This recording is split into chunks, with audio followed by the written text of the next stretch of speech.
Thank you very much, everybody. Thank you. So, America continues to wage all-out war to defeat the virus, this horrible, horrible virus. You see how terrible it is, especially when you look at the numbers from yesterday. And we explained why we're extending our nationwide guidelines to slow the spread for 30 days. Together, we have the power to save countless lives. We're attacking the virus on every front with social distancing, economic support for our workers, rapid medical intervention, and very serious innovation, and banning dangerous foreign travel that threatens the health of our people. And we did that early, far earlier than anyone would have thought, and way ahead of anybody else. In this time of need, I know that every American will do their patriotic duty and help us to achieve a total victory. As governments and nations focus on the coronavirus, there's a growing threat that cartels, criminals, terrorists, and other malign actors will try to exploit the situation for their own gain, and we must not let that happen. We will never let that happen. Today, the United States is launching enhanced counter-narcotics operations in the Western Hemisphere to protect the American people from the deadly scourge of illegal narcotics. We must not let the drug cartels exploit the pandemic to threaten American lives. In cooperation with the 22 partner nations, U.S. Southern Command will increase surveillance, disruption, and seizures of drug shipments and provide additional support for eradication efforts, which are going on right now at a record pace. We're deploying additional Navy destroyers, combat ships, aircraft and helicopters, Coast Guard cutters, and Air Force surveillance aircraft, doubling our capabilities in the region. Very importantly, our forces are fully equipped with personnel, protective equipment, and we've taken additional safety measures to ensure our troops remain healthy.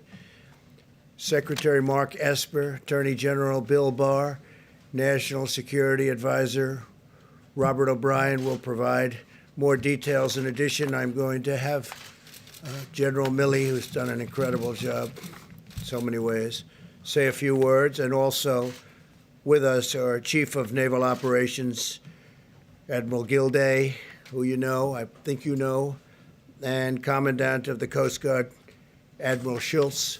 So I'm going to ask Mark to start, and then we can go. And after that, we're going to take questions as it pertains to this, and then we'll go on to phase 2, which is the virus itself. Okay? Thank you. Please, Mark. Well, thank you, Mr. President, and good afternoon, everyone. I appreciate the opportunity to be here today as we make this very important announcement. At a time when the nation and the Department of Defense are focused on protecting the American people from the spread of the coronavirus, we also remain vigilant to the many other threats our country faces. Today, at the President's direction, the Department of Defense, in close cooperation with our interagency partners, began enhanced counter-narcotics operations in the Eastern Pacific Ocean and the Caribbean Sea. This initiative is part of the administration's whole-of-government approach to combating the flow of illicit drugs into the United States and protecting the American people from their scourge.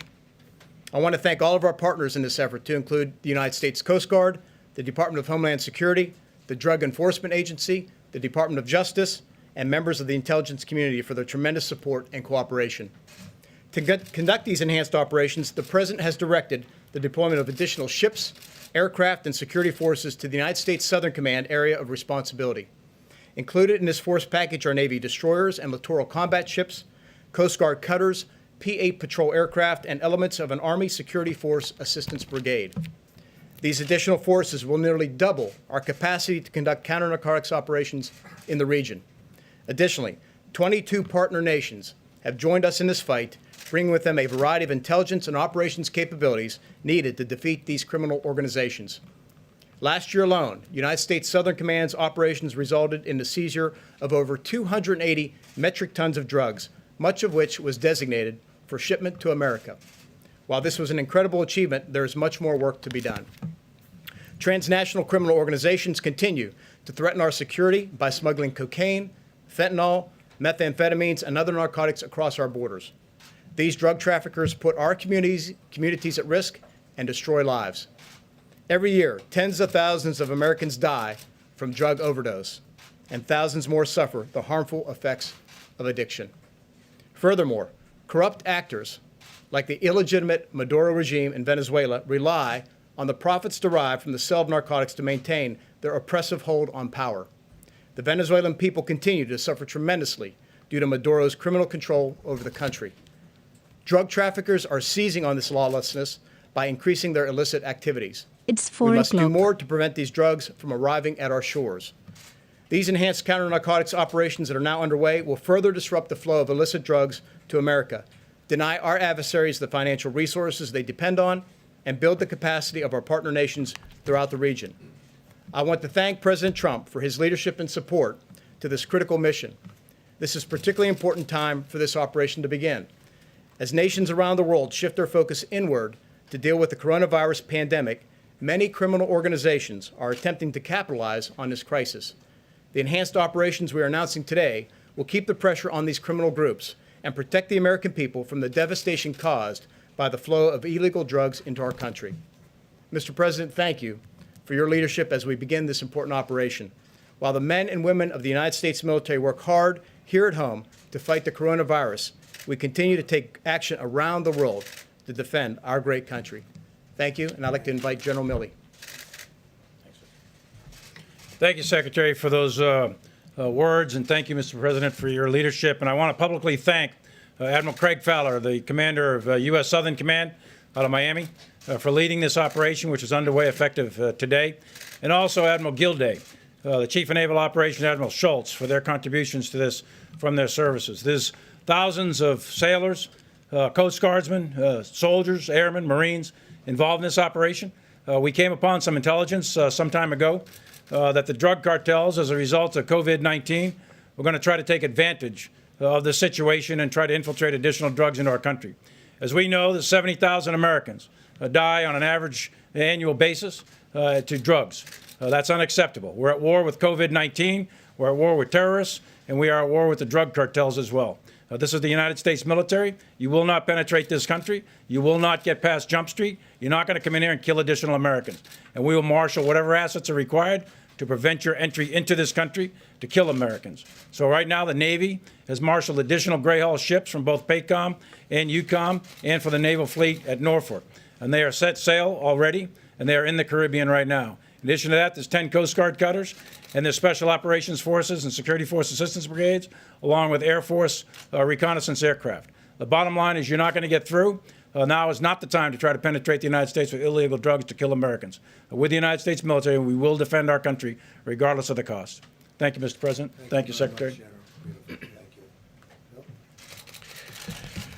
Thank you, Mr. President. Thanks for your decisive leadership as we confront this unprecedented challenge posed by coronavirus.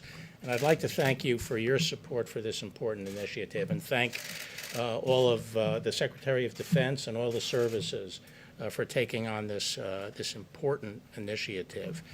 Obviously, during this crisis, we're all focused above all else on COVID-19. But at the same time, our law enforcement and national security work must go forward, protecting the American people from the full array of threats.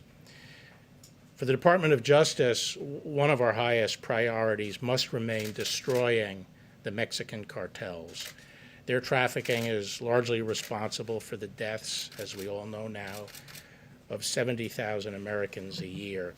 And also the costs of this don't count the destroyed families, the destroyed lives, the draining of our national treasure as state budgets are crushed by the burden that this narcotic trafficking causes. The President has made clear that we are in this fight against the cartels to win, and that we are not interested in half measures, and that the threat posed by the cartel is not just a law enforcement threat, but a national security threat as well. And in December, building on your success with the Mexican president in forging a cooperative relationship in the area of immigration, you asked me to go down and meet with the president, Lopez Obrador, and our Mexican counterparts to see if we could also establish a more comprehensive and coordinated effort with the Mexicans in confronting the cartels. And we've had some successful visits and discussions, and currently have an array of activities underway against the cartels. And we anticipate, along with the Mexicans, that these are going to bear fruit in the months ahead. But it quickly became clear that we can obtain the most immediate results, the best bang for the buck, where we increase the assets involved in interdiction on both the Pacific and Atlantic side of Mexico and the Central American countries. For years, the cartels have been using these sea routes to take the cocaine up from principally Colombia, now also out of Venezuela. And these sea routes on both coasts have become the primary means of bringing cocaine up to the United States. Because of the superb work done by the Defense Department and our intelligence community, we know exactly, most of the time, where these traffickers are at sea. But have been up till now, significantly limited in our ability to interdict because of the numbers of the assets we have deployed. Prior today, this limitation meant we could only intercept a fraction of the traffickers and the various boats that were detected. This will now double our capacity, and we are talking about hundreds of tons of cocaine now we're now in a position to seize. So this is going to radically improve our interdiction efforts and put tremendous pressure, we think, on the cartels. And the effort that Southcom is undertaking is going to save lives by taking drugs off the street. Last week, I announced the unsealing of charges of narco-terrorism, drug trafficking, and other crimes against the former Maduro regime, 16 members of that regime, and their involvement in trafficking of 250 metric tons a year. A lot of that comes by sea, as I discussed at that time, but also because of the pressure we're applying by our sea interdiction, they are trying to establish an air route out of Venezuela up into Central America, which is one of the reasons we're trying to move firmly against that corrupt regime. This drug war has gone on for many decades, and at times in the past, we've had great success and great results, and at times we've taken our eye off the ball. Fortunately, not in this administration, and I'm grateful that you, Mr. President, have brought focus to this fight and the determination to use whatever tools are necessary to win the fight. The cartels have to be defeated, both for the people of this country and for the people of Mexico and Venezuela. So I'd like to thank you again, Mr. President, Secretary Esper, for providing the wherewithal required to help win this war against the cartels and others who seek to send illicit drugs into our country. And with that, I'd like to introduce Ambassador O'Brien.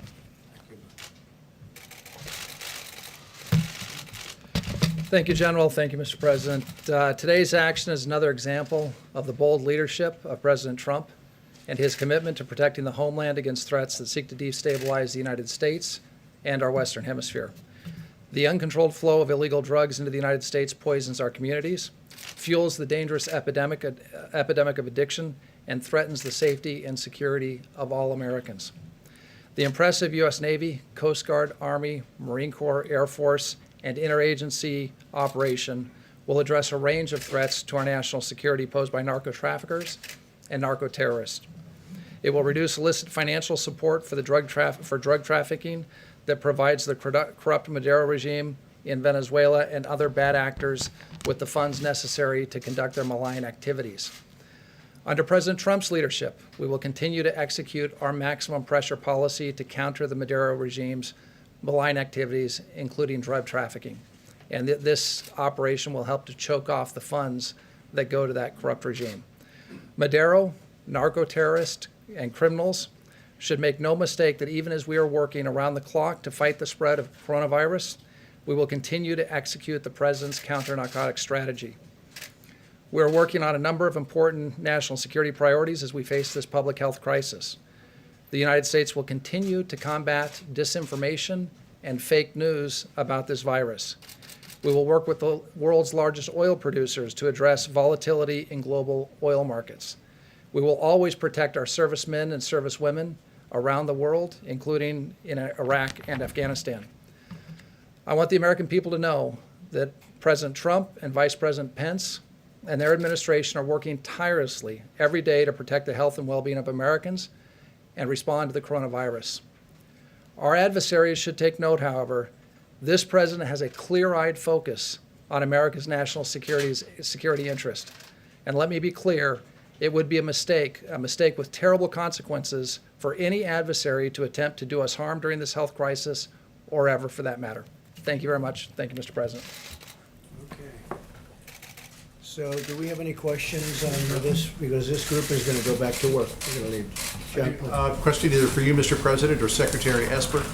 What has changed that is allowing these assets to be deployed now, whereas General Barr said in the past they were not available? Well, for a long time, we've had a lot of drugs coming into our country, and it's not that it's increased. We've probably got it down a little bit, but it's still a tremendous number. Families are being ruined, lives are being ruined. It's an incredible thing, especially as you're at this position. You would never believe it. I see things that nobody would believe. I see reports that nobody would believe.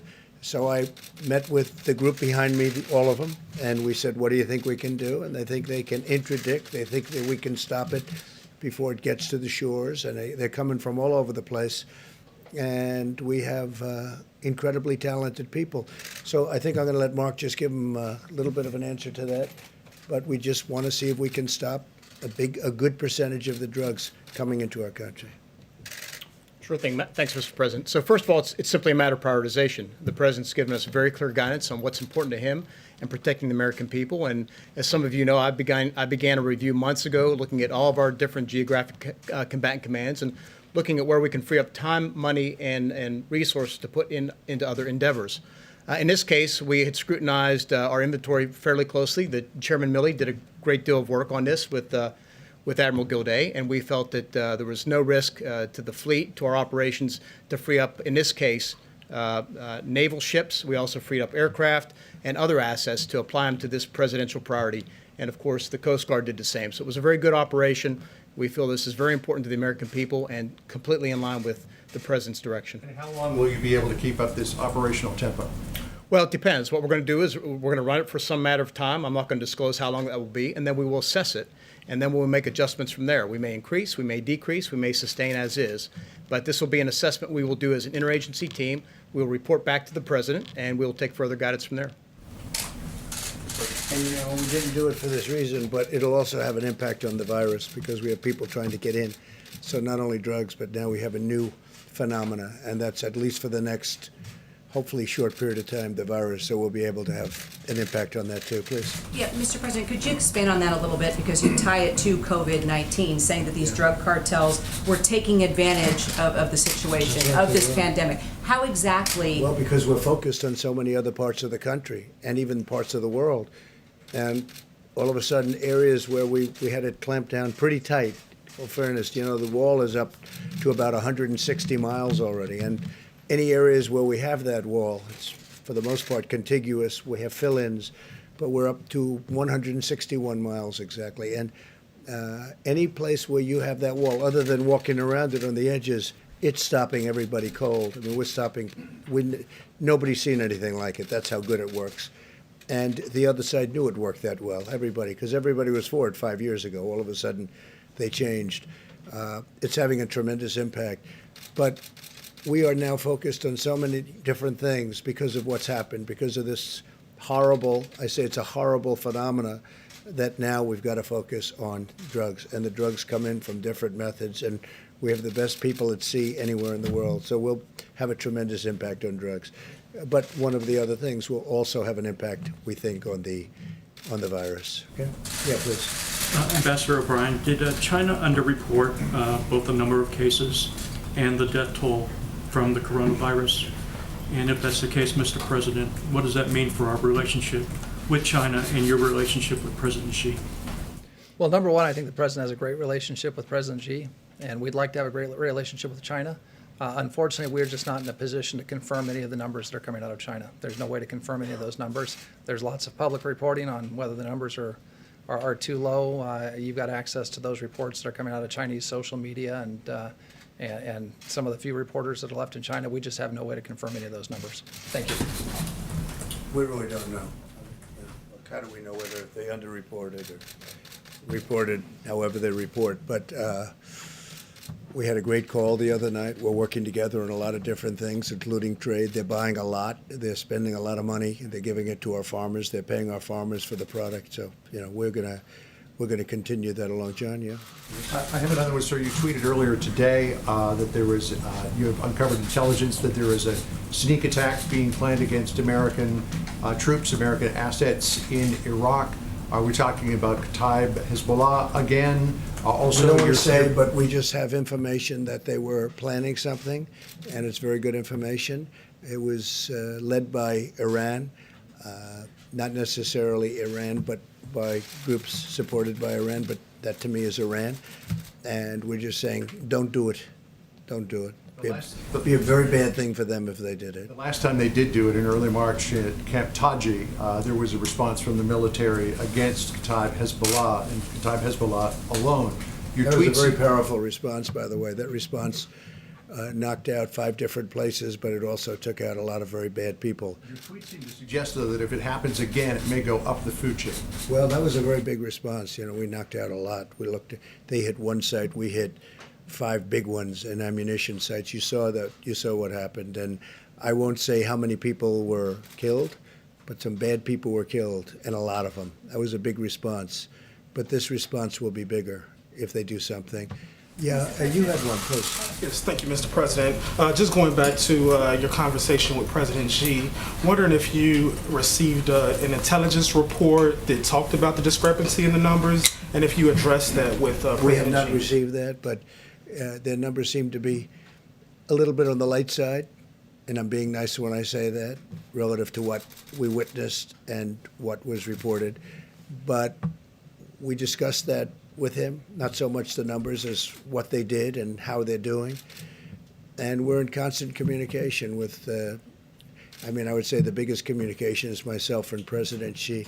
The relationship's very good. Look, they're spending, they will be spending when things even out. This is obviously a little bit of a hurdle, what's happened over the last month. But they'll be spending $250 billion buying our product, $50 billion to the farmers alone, $200 billion to other things. They never did that before. So we have a great trade deal, and we'd like to keep it.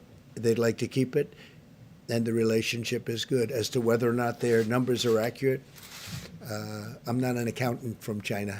Strain things at all in terms of the trade deals? No, because people just don't know. People don't know where did it come from. I think we all understand where it came from, and President Xi understands that. And we don't have to make a big deal out of it. We didn't like the fact that they said it came from our soldiers, and they haven't pursued that. It was, and that was a mid-level person said that. That was not a high-level person. So I will always assume the best. I'll assume the high-level people didn't know about it. It was a foolish statement. So. Look, the relationship with China is a good one, and my relationship with him is, really good. Please. Can I follow up just on that point on Chinese propaganda that you mentioned, as well as Ambassador O'Brien? So in the past several weeks, China has been shipping PPEs, masks. They've either been selling or donating everywhere: Africa, Europe, Italy, Russia, and really pushing this narrative that they're taking on a global leadership role in the crisis. So what are your thoughts on that? And is there any plan for the Well, I don't mind if they administration want to take on that role? I view that as a positive if they're helping other countries. We have 151 countries right now that are under siege by the virus, under siege. Some are doing really badly. They don't know about social distancing. These are countries that aren't highly sophisticated. They don't have great communication to the rest of the world. They don't know the things that we're doing and that some others are able to do. And if China can help them, I'm all for it. I'm for all of us helping everybody. We're soon going to have more ventilators than we need. We're building thousands of ventilators right now. Now, it takes a period of time to build them. And again, nobody could have known a thing like this could happen. We're building thousands. We will fairly soon be at a point where we have far more than we can use, even after we stockpile for some future catastrophe, which we hope doesn't happen. We're going to be distributing them, the extras, around the world. We'll go to Italy, we'll go to France, we'll go to Spain, which is very hard hit. On that note, is there any truth on reporting that your administration is stopping shipment of USAID stockpiles of PPEs abroad? No truth whatsoever. No. Your No, administration we is want. not. I would love China and other countries, if they have additional supplies, medical supplies, to give to other countries. 151, The US is still 150. shipping to Why would I USA. stop that? Wouldn't that be terrible to stop it? Is the U.S. stopping shipment of our own stockpile through USAID to other countries? No, whatever we have, whatever we've committed to, we commit. But we also need a lot for ourselves, so we're very focused on that until we get over this. So obviously, we're not going to be shipping too much until now. We do have excess of certain things, and we don't have enough of others. I just had a great talk today with the Doug McMillan from Walmart, and I gave him a very, very big order for gowns, for protective gear, for the doctors, for the nurses, for everything, and he's actually very excited about it. He's the biggest purchaser of this kind of thing, I mean, of anything probably in the world, and he is very excited about it. And he said, what size? I said, it's almost unlimited. When you look at these hospitals, the amount that they order, you almost say, how could they possibly use so much, whether it's masks or the protective gear? But we are supplying a tremendous amount, and we just ordered a lot from Walmart. And he's taken this on personally. And I said, let it be shipped not to a warehouse, directly to the side of the hospital or wherever they need it, because we save a lot of time when we do that. So Walmart, in addition to many other companies and people, is now involved at the highest level. Please. The announcements that were made today are aimed at curbing the flow of narcotics into the country. Are you concerned that we're possibly losing ground on the drug crisis while we're... I don't think we're losing ground, but we don't want to lose ground. That's why we're doing it. I don't want to lose ground. It's a big fight. I've seen many families where they're wiped out because they lost a son or a daughter or a husband or a wife or whatever. We're all of them. And we don't want to lose ground. And we are heavily focused on the virus, very heavily focused. And with this, we have never, after this goes into effect, which essentially is now, we will never have been so focused on drugs coming into our country as we are right now. And remember, as that wall gets bigger, that really helps us a lot. Really helps us a lot. Yeah, please. Is the Mexican government or any other Latin American government working in conjunction with this operation to help with that drug? Many of the governments are, and Mexico in particular is. And Mexico right now we have 27,000 Mexican soldiers on our southern border, keeping people out of our country. And very few people are coming into our country right now. And as we complete, again, the wall, in addition to the 27,000 soldiers, it's a very tough place to come into. When I took over, people were coming in and they were bringing whatever they wanted. They were bringing drugs of any type, and now it's very hard for them, and it will get harder and harder. But the president of Mexico is a great guy who's really helped us a lot. 27,000 soldiers, 27,000 Mexican soldiers. And you remember when I first took over, they had all of the caravans coming up with 10,000, 15,000 people in the caravans. They were marching through Mexico.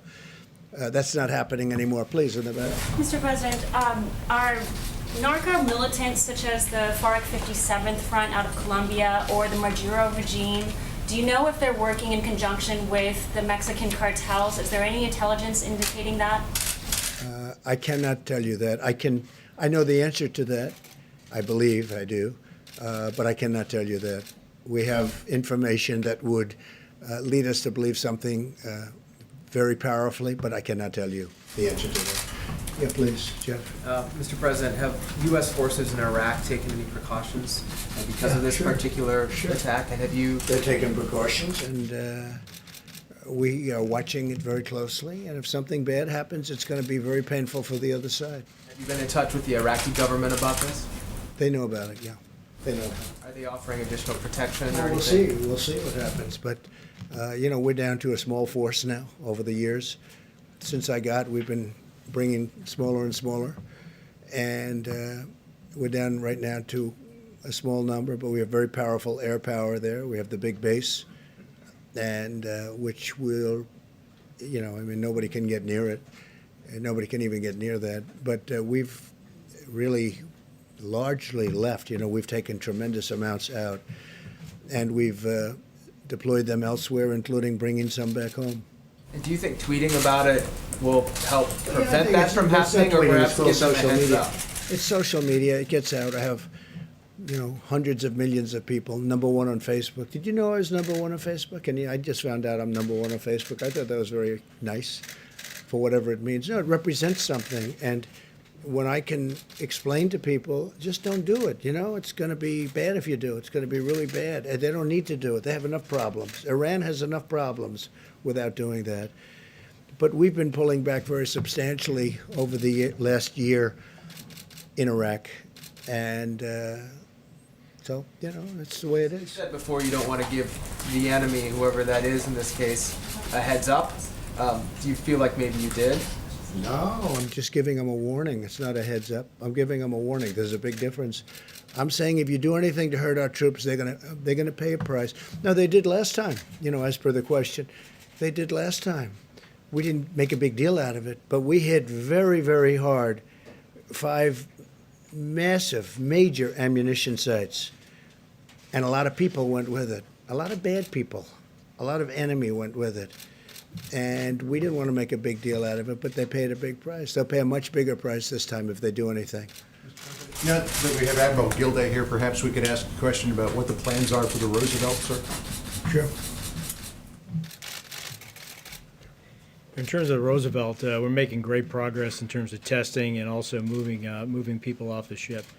So in the past day or so, we've moved over 1,000. That number will increase to more than 2,700 by Friday as we continue to increase the testing as well and fly those samples off. So we're getting after it pretty quickly. And will the ship remain fully operational? It is fully operational now. And will remain so? It will remain so. Can I ask a follow-up to that? What protocols are you putting in place to help mitigate the spread of coronavirus among servicemen and women who live and work in coastal? Across the fleet, before we have any ships getting underway for training exercises, for deployments, those sailors are spending 14 days in quarantine before they get underway. We've increased the amount of testing equipment as well as physicians on board our ships at sea. So we've taken additional steps since the beginning of the COVID Not too crisis. many people are going to be getting off at various ports anymore, right? I think we probably have decided on that. You mean civilians? Thank you. No, military people. I want to add one. I'd like to add one thing to that. There seems to be this narrative out there that we should just shut down the entire United States military and address the problem that way. That's not feasible. We have a mission. Our mission is to protect the United States of America and our people. And so we live and work in cramped quarters, whether it's an aircraft carrier, a submarine, a tank, a bomber. It's the nature of our business. But the chain of command has very clear guidance, and I'm confident between the commanding officers and the senior non-commissioned officers that they're taking every reasonable precaution to make sure we practice as best we can social distancing, sanitizing environments, etc., consistent with that mission. And that's what I trust Admiral Gilday, Acting Secretary Motley, and all the other service chiefs and service leaders to do. And I'm confident we'll do that, because keep in mind, we have a job to do, and we will continue to do it, defend the United States of America. Mr. President, you mentioned the stockpile earlier. The Washington Post reported today that the U.S. stockpile is nearly depleted of PPE. Is that the case? And if so, how are you planning to mitigate Because we're that? sending it directly to hospitals. We don't want it to come to the stockpile, because then we have to take it after it arrives and bring it to various states and hospitals. One of the things, and again, we ask the states to do this as much as possible. Many of the states have people that, whether it's that or clothing, they make clothing, lots of clothing in many of the different states. We said, see if you can get it directly from those manufacturers. Make a deal. We'll use the Purchase Act if we have to on them. If they won't, by the way, so many people are.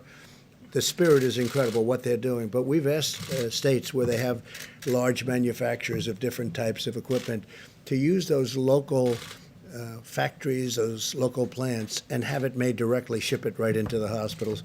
We're shipping things right in. We have, as you know, almost 10,000 ventilators, which we need for flexibility. It's a lot.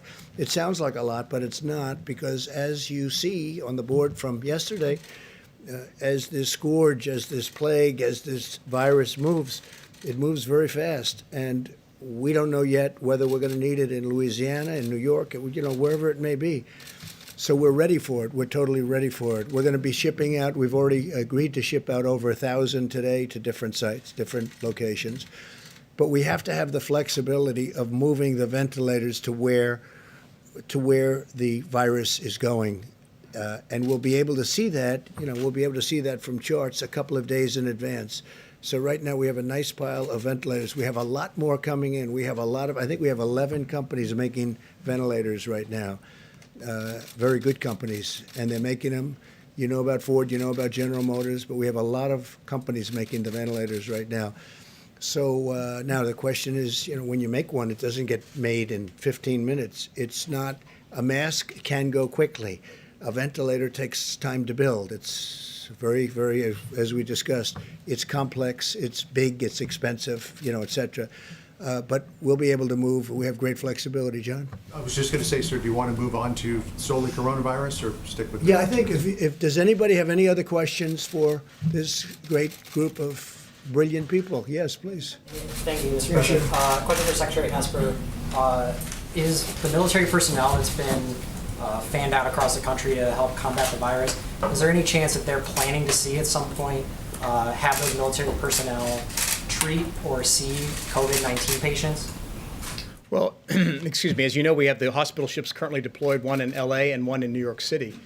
So they could be treating patients as they come in. We're taking precautionary measures to screen them beforehand to make sure that they're not exposed, if you will. Same with the military hospitals that we are deploying, certainly again to New York, Seattle, and other places. But the one thing we got to be careful of is that these are deployable assets. They are unique. So if we want to retain the ability to deploy military doctors, expeditionary military hospitals around the country, we got to preserve and protect them as best we can. That said, we remain completely available to assist as need be, as directed by FEMA, as the Vice President and the President asks us. That's what we commit to do to the American people to help safeguard them and protect them through this virus. So as part of that, will they be seeing coronavirus patients, or will they strictly be seeing other patients and helping them? They could have called upon. I think the best use for them is based on their training and how they're structured and organized is for trauma. We can take the load off of hospitals with regard to their trauma patients, thereby freeing up rooms, and other doctors, particularly doctors who are, respiratory nurses or doctors who deal with infectious disease, to treat those type of patients. So I think it's the best use of our resources. But again, if push comes to shove, we're prepared to do what we have to assist the American people. At the same time, preserving the medical capability we need to support our Operation Deployed Forces abroad. And we're looking at doing 2 additional brand-new hospital ships, because these ships have really, they've really struck a blow, very positive blow for what they're doing, going into Los Angeles, going into New York. So we're looking very seriously at building 2 additional ships of about the same size. Building 2 new ones or deploying 2? It'll either be, building, but we're looking at building either 2 new ones or doing the renovation of another large ship. But this has really worked out well, so probably 2 brand new ones. So, Mr. President, Is this concerning the gentleman, or do you want them, you don't want them to get back to work and capture all those bad people? A follow-up, Mr. President, or ahead. Mr. Sure, Secretary. I know that Secretary Wilkie has said he's on standby waiting to hear if VA hospitals need to be opened, the doors need to be opened to civilians. True. Are you talking about that? Yes, Could we we are. see that happen? In How fact, soon certain could that hospitals, happen? yeah, it can move very quickly. He's a very capable man. We're ready to move very quickly. As an example, in Louisiana, they have a very big hospital, so we're looking to move very quickly if we need them. Hopefully we won't need them. Soon? We're going to find out pretty soon. We're only going to know when, at the time it happens. We prepare for the worst. We are preparing for the worst. Unfortunately, that's the way we have to look at it. Just to follow up on the purpose of these naval ships, you mentioned something about treating trauma patients, and I'm just curious, what about things like giving birth? Would mothers be expected in New York, for Well, example? as I to do understand, this? they're not doing that on the ship. That's the one thing they're not doing outside of the COVID-19. They're not doing that. The birth of a baby not being done on the ships. Okay. Can I have a follow-up question with Attorney General Barr, please? This has to do with the visa restrictions on immigrant doctors. Is the administration considering easing the restrictions or waiving restrictions for doctors with J1 or H1B visas so they can help other doctors during this crisis? Actually, the immigration laws are no longer under the administration of the Department of Justice, and I haven't been participating in any of those discussions. What about you, Mr. President? Can you respond to that One question, more for Mr. this group President? back here. To Secretary Esper, the WHO, this is on the topic of coronavirus in Iran. The WHO confirms that Iran is vastly underreporting its coronavirus cases, not just cases, but fatalities. According to on-the-ground estimates, that might be as high as 15,500 deaths. 32 commanders in the military in Iran are now confirmed either in dire condition or dead. You have 8% of the parliament now down with coronavirus. So is Iran's soundings of aggressions today that President Trump just tweeted about, do you think strategically, is that a bluff on their part, or is this a sign of very clear desperation? Where are you strategically on that? Well, first and foremost, we empathize for the Iranian people. I mean, they clearly have been hit hard. As you know, I think the president's spoken about it, certainly Secretary Pompeo. We've offered assistance, we've offered medical supplies, et cetera. They have refused that. I think if the Iranian regime put more interest in terms of taking care of their people in the context of this virus, they would be better served. Instead, the Iranian regime continues to want to spread its malign activities throughout the region. They want to continue to send out the Quds Force and others to cause problems throughout the region. We know that in one way, shape, or form, they're either resourcing, directing, approving, or whatever operations for Shia militia groups in Iraq that are targeting American forces. So I think at the end of the day, again, I feel deep concern for the Iranian people. The important thing is that the Iranian government should focus on them and stop this malign behavior that they've been conducting now for over 40 years. I think the entire region, and certainly the Iranian people, would be better off for it. And I happen to think they want to make a deal. They just don't know really how to start. And they've been given some bad advice by former Secretary Kerry, some very bad advice. And I really think they want to make a deal, which is the Logan Act, but would have to look at the Logan Act. All you have to do is take a look. I think they've been given very bad advice by Secretary Kerry. I think that they're dying to make a deal. Look, their country's in trouble. Their economics are shot. They've got a lot of bad things going. I think they'd like to make a deal. They can get it settled very quickly. No nuclear weapons. No nuclear weapons. They can't have nuclear weapons. It's very simple. Okay, let's let these folks get back to work. Is that okay? Thank you all very much.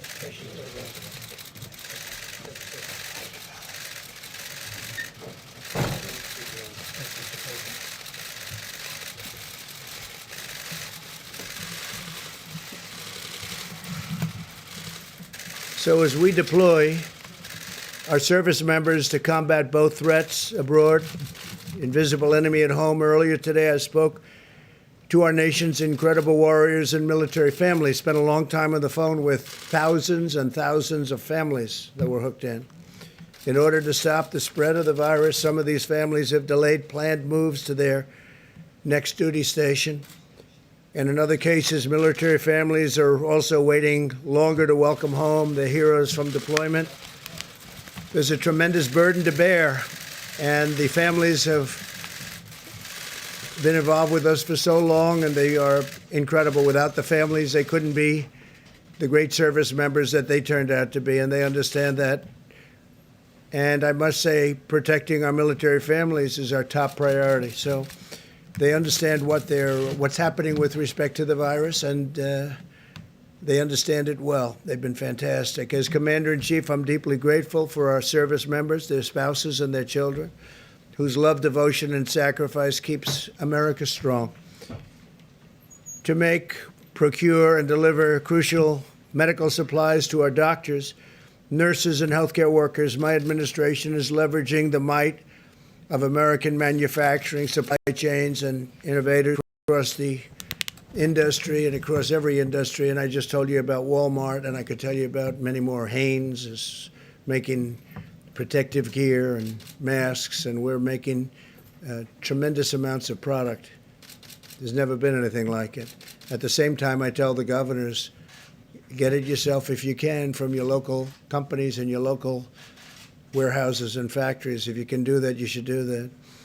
Because of the actions that we've taken under the Defense Production Act, manufacturers and suppliers are sharing with FEMA and HHS their planned orders and allocations to states and to hospitals all over the region.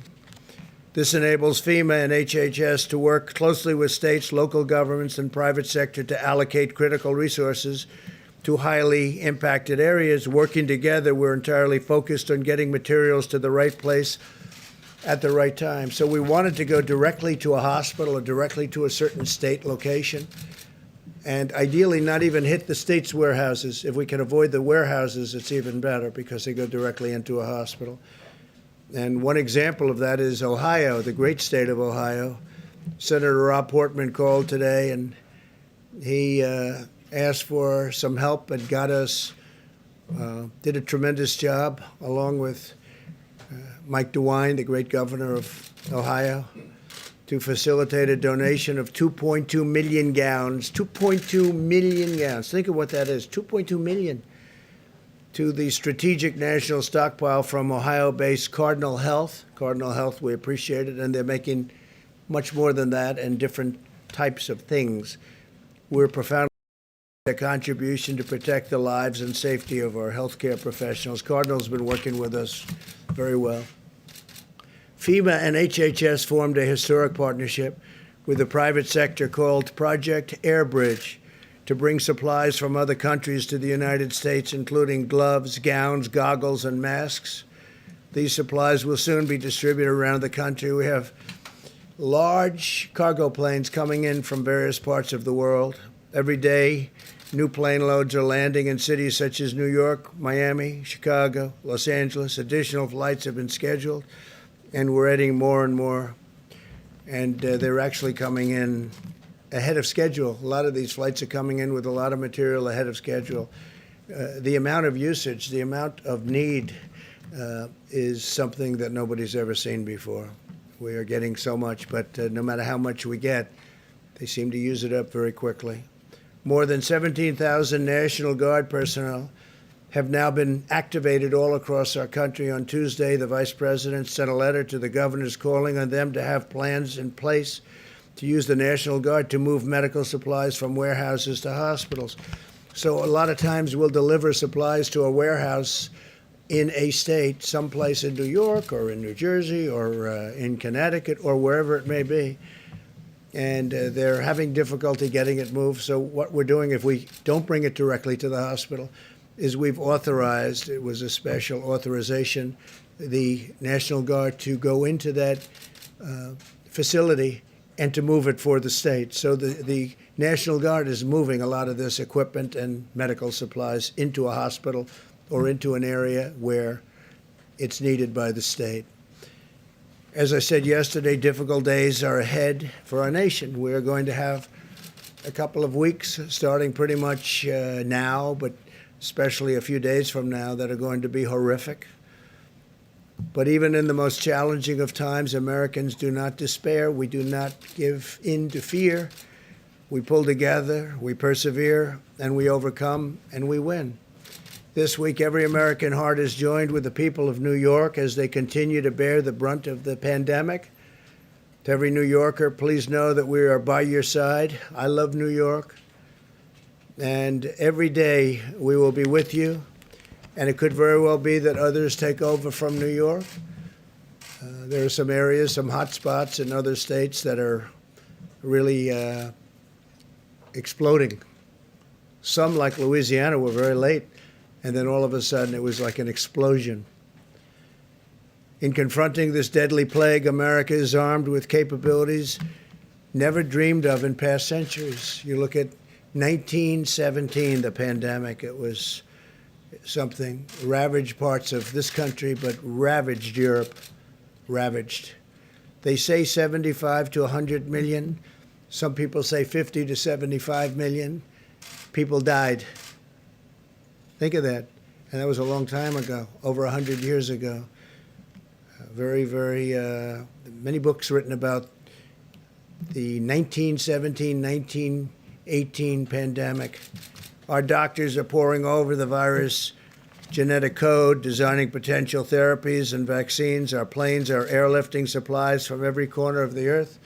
We're watching other countries, and they're watching us to see whether or not and who's going to be the first to come up with a cure or a remedy of some kind, or even a help, if it can help. And, of course, a vaccine.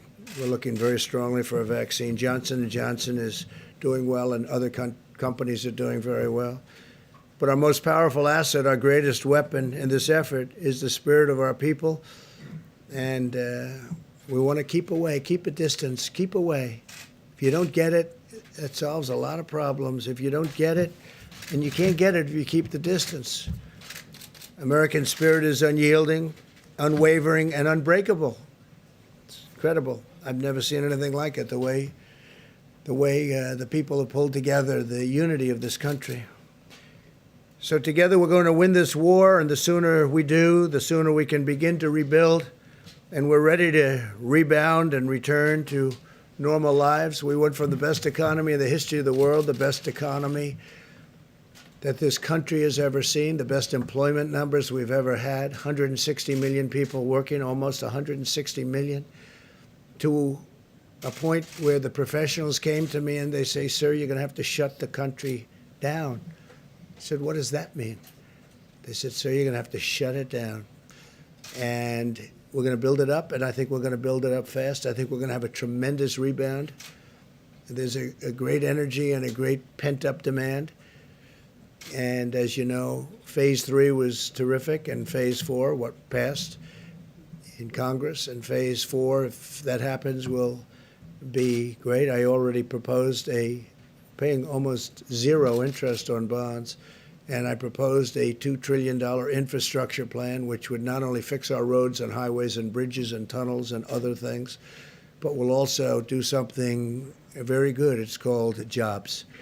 I'm also asking that restaurants and entertainment facilities go back to the old deductibility from corporations, where corporations can buy, because otherwise a lot of these restaurants are going to have a hard time reopening. It takes a long time, and they're going to have a hard time reopening. So we're asking for going back to deductibility, where corporations can buy and corporations can go out to lunch and they pay and they get a deduction on what they eat.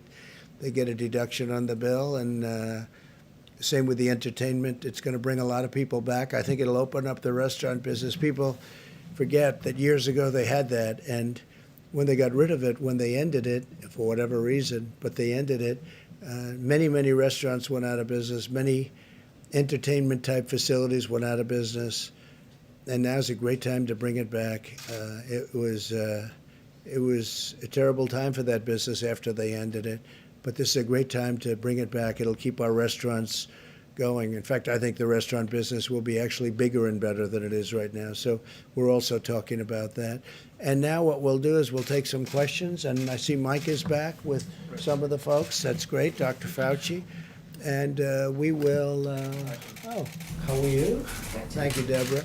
So we'll take some questions, and we make progress day by day, please. Mr. President, so yesterday you were talking about a friend you had who was in a coma. Yeah. I'm sorry to hear your friend's going through that. But you said this is no flu. There's still some people who kind of think of this as the flu, and over the past month you've compared it to the flu sometimes, saying treat it like the flu, or treat it how we handle the flu. So what changed your thinking on that, or your language on that? I think the severity. I think also in looking at the way the contagion, it is so contagious. Nobody's ever seen anything like this, where large groups of people all of a sudden, just by being in the presence of somebody, have it. The flu has never been like that, and a flu is contagious, but nothing like we've ever seen here. Also, the violence of it. If it hits the right person, and you know what those stats are, if it hits the right person, that person's in deep trouble. And my friend was the right person.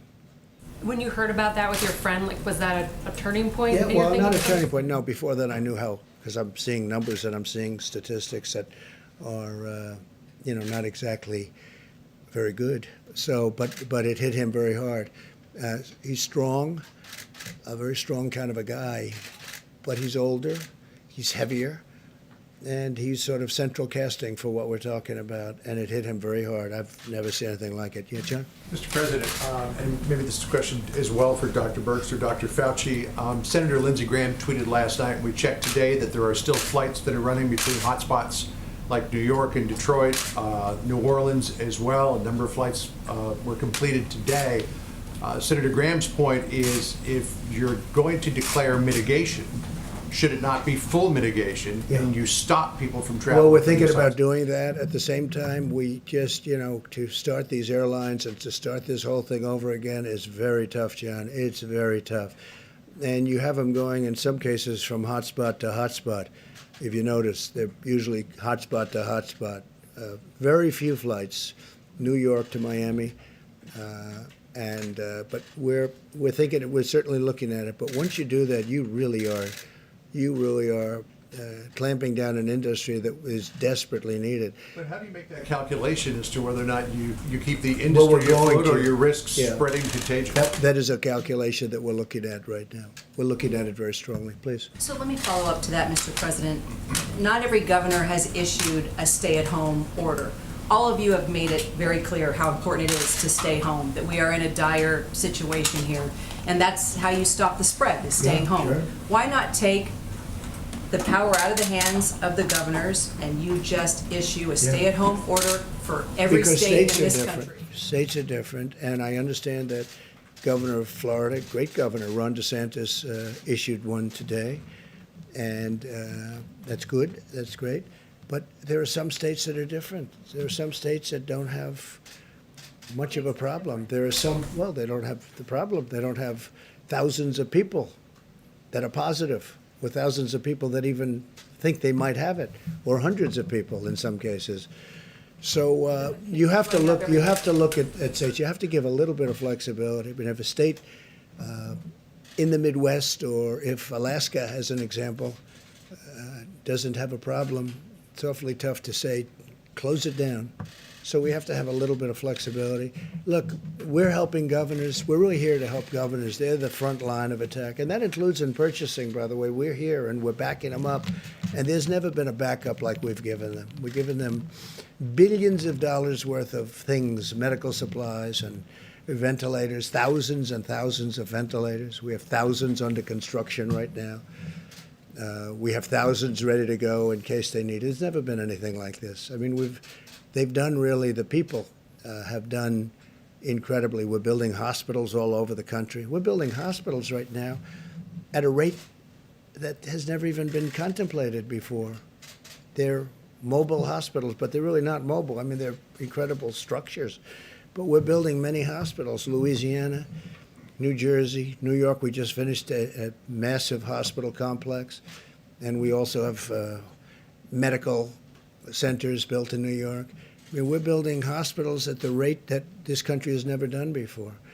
And hopefully it's all going to work out. Follow up on defense, sir. Yes, Mr. President, I just want to make sure we're clear. On the planes, are you looking at just curtailing routes between certain hotspots, or is it broadly? Well, we're looking at the whole thing, because we're getting into a position now where we want to do that. We have to do that, and so we're looking at the whole thing. Yes. And we may have some recommendations. Second question on economics. Just with oil prices are very low. Yeah. The Saudis have increased production. I know that you've spoken about liking low oil prices, but then there's also the industry aspect. It's like from 1950, these oil prices. And that's when they had big dollars, big, beautiful dollars. So do you advocate cuts? Do you advocate cuts to production? Do you? Well, look, we have a great oil industry, and the oil industry is being ravaged. And as you know, Russia, and I spoke to President Putin, we had a great call. Russia, Saudi Arabia, I spoke with the Crown Prince, so we had a great call. But I think that they will work it out over the next few days. If you ask me, I think it's too simple not to be able to. They both know what they have to do.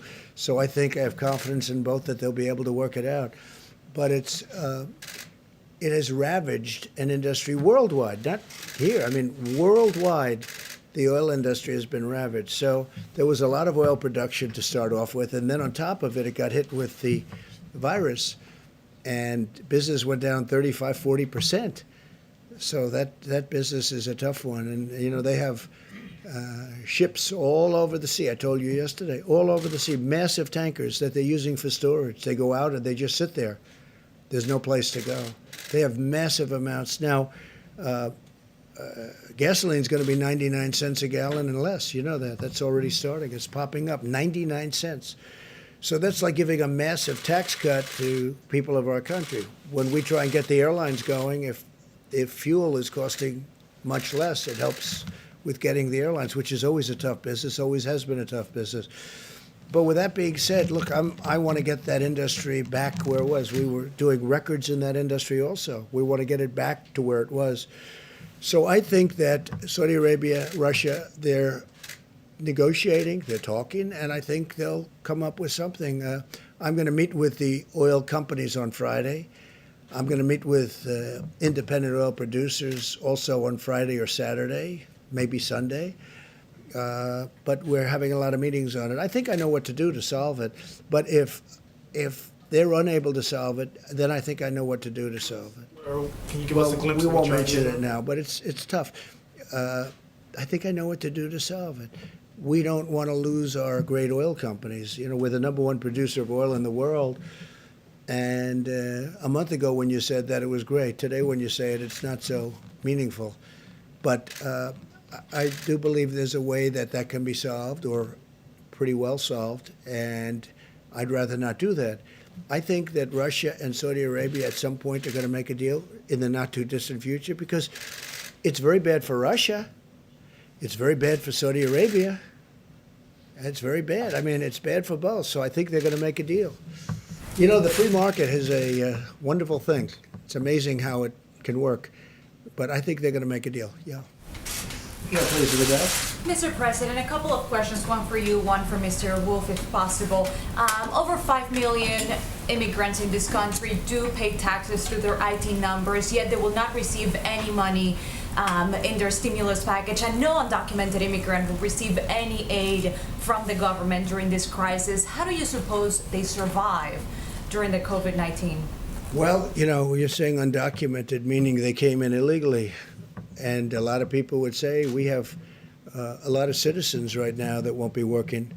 So what are you going to do? It's a tough thing. It's a very sad question, I must be honest with you. But they came in illegally. And we have a lot of people that are citizens of our country that won't be able to have jobs. Now, I do think once we get rid of the virus, I think we're going to have a boom economy. I think it's going to go up rather quickly, maybe very quickly, and maybe slowly. But it's going to go up, and it'll all come back. And I think it's actually going to come back stronger than what it was because of the stimulus. But it's a really sad situation, and we are working on it. I will tell you, I'm not going to give you a hard and fast answer because I just want to tell you it's something I think about, and it's something we're working on. Please. Mr. Wolf? Go ahead. Thanks, Mr. President. Question for Dr. Fauci. Looking beyond when we're on the other side of this curve, are we looking at living with some sort of social distancing guidelines essentially until there's treatment or a vaccine? For example, people looking forward to the summer talk about, you know, going to baseball games, going to concerts. We have political conventions over the summer. Are things like that possible or safe without a vaccine or a treatment in place? Yeah, I think if we get to the part of the curve that Dr. Burke showed yesterday, when it goes down to essentially no new cases, no deaths at a period of time, I think it makes sense that you're going to have to relax social distancing. The one thing we hopefully would have in place, and I believe we will have in place, is a much more robust system to be able to identify someone who's infected, isolate them, and then do contact tracing. Because if you have a really good program of containment that prevents you from ever having to get into mitigation, we're in mitigation right now. That's what the social and physical distancing is. The ultimate solution to a virus that might keep coming back would be a vaccine. In fact, I was on the weekly conference call with the WHO-sponsored group of all the health leaders in the world who are dealing with this. And we all came to the agreement that we may have cycling with another season. We'll be much better prepared. We likely will have interventions. But the ultimate game changer in this will be a vaccine, the same way a vaccine for other diseases that were scourges in the past that now we don't even worry about.